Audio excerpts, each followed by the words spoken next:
U.S. President Donald Trump arrived at the Royal Palace in The Hague, where he will be staying for the NATO summit. He was warmly welcomed by the Netherlands' King Willem-Alexander and Queen Maxima as they convened with other NATO leaders for a dinner. Speaking at the dinner, the Dutch monarch urged Trump to continue standing by Ukraine, reminding him of the grave threat Russia poses to NATO. Mr. President, it means so much to us to welcome you in our home tonight. We cherish the bonds of friendship that will always unite our nations. And Ukraine, which for years has been embroiled in a daily struggle, making great sacrifices to defend its freedoms and ours, is welcome too. The people of Ukraine, with whom we feel such close ties, deserve our continuing support. This year's summit is dubbed as one of the most significant in years. Leaders are expected to decide on a crucial proposal to increase defense spending from current targets of 2% of GDP to 5%.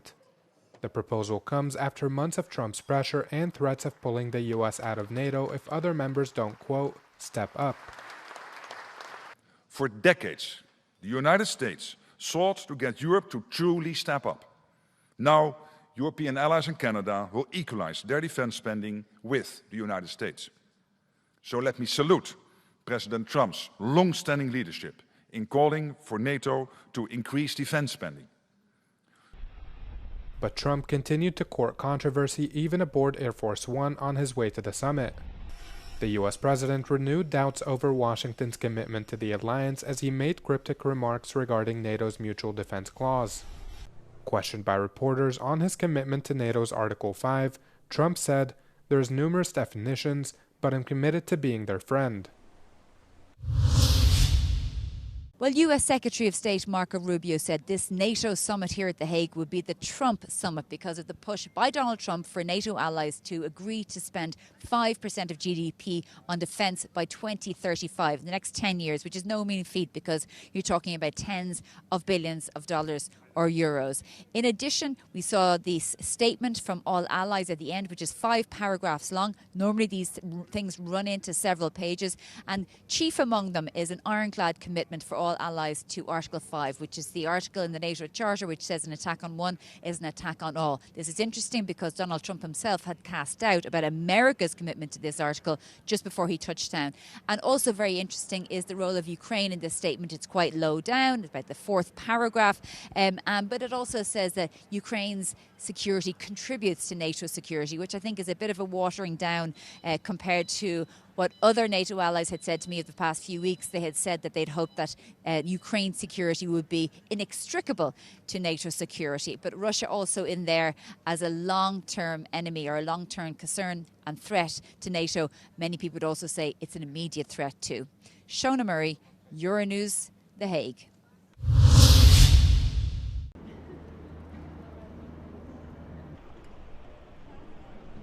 It's unprecedented. American conservative organizations close to the MAGA movement have been lobbying MEPs.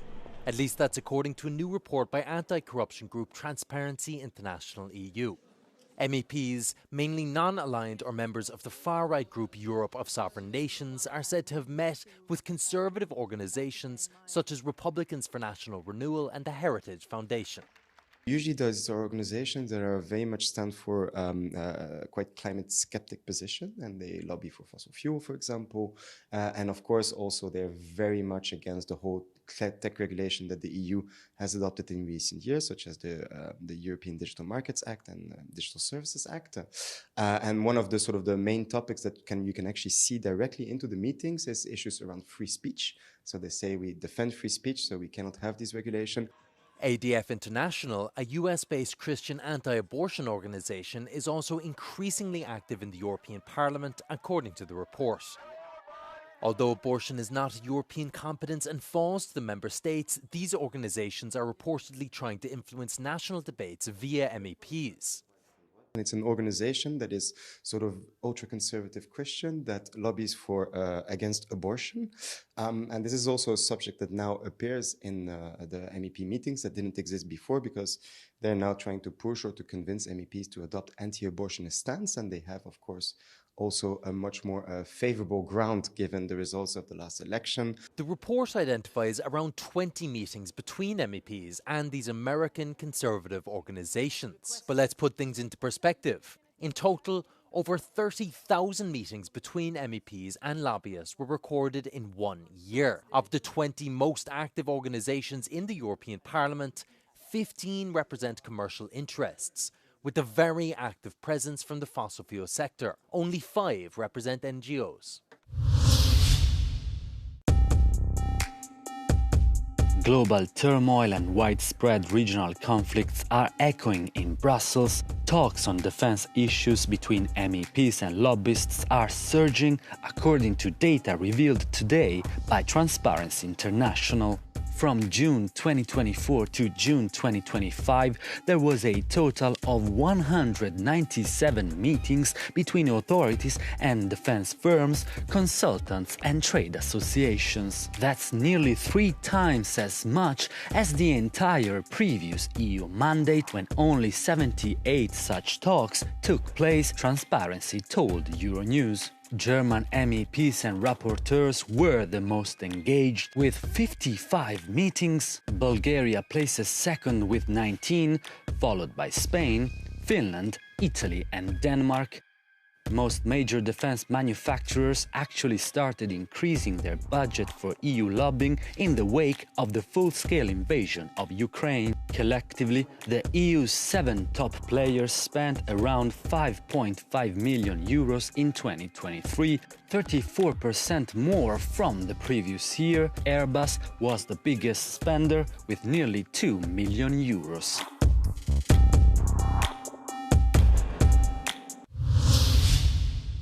Fact-checking claims about the panther on the loose in Bulgaria.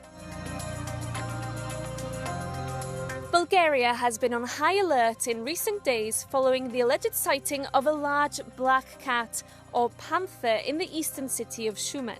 Authorities began searching for the animal after a video appeared on social media showing a black silhouette with a tail roaming a park near the monument to the founders of the Bulgarian state. Such big cats generally feed off animals like rodents and deer, and while there have been reported black cat attacks on humans in Europe before, they are unverified. Some wild big cat sightings in the likes of the UK and Spain ended up being likely exotic pet escapes, while similar occurrences in the Netherlands and Germany turned out to be misidentified domestic cats or boars. Regardless, the situation in Bulgaria has prompted a stream of images, memes and dubious claims online worthy of debunking. To begin with, yes, Bulgarian authorities really do suspect that a large black cat is on the loose.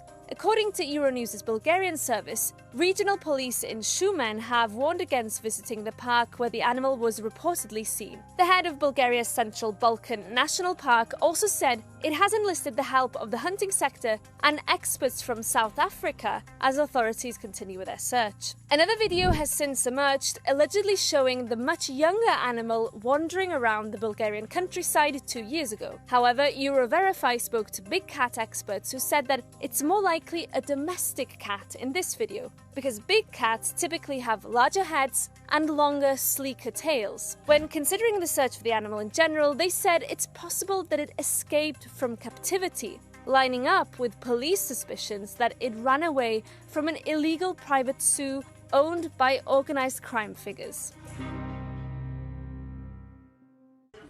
We made history. In a stunning political upset, Democratic Socialist Zohran Memdani declared victory in New York City's mayoral primary on Tuesday. With most ballots counted, the 33-year-old held a significant lead over former New York State Governor Andrew Cuomo, who was the favorite to win. Cuomo has since conceded defeat in the race.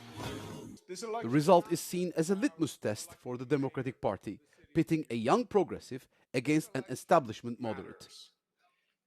Mamdani, backed by figures like Alexandria Ocasio-Cortez, campaigned on free public transport and new taxes on the wealthy. Cuomo ran on a promise to restore order in the city, but was hampered by a sexual harassment scandal that forced his resignation as governor in 2021. Thank you. Can't wait to see. A general election to decide the final outcome will be held in November, though this week's primary is widely seen as the race that effectively decides who will be the mayor. While Cuomo concedes the primary, he told the New York Times he's still considering running in November's general election as an independent. Voting is your voice. Memdani is now on track to become the city's first Muslim and Indian American mayor. Concede the race.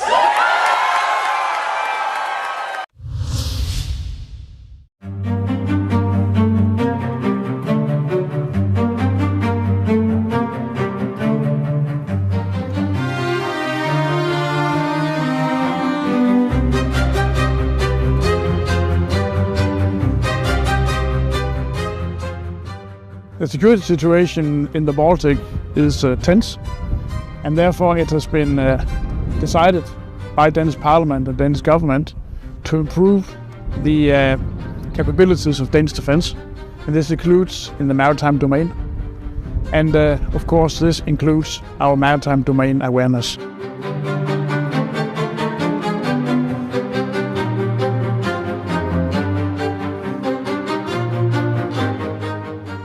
We're seeing people smuggle people, weapons, illegal fishing, narcotics, and any damage to critical infrastructure, so undersea cables and pipelines. It needs to be seen.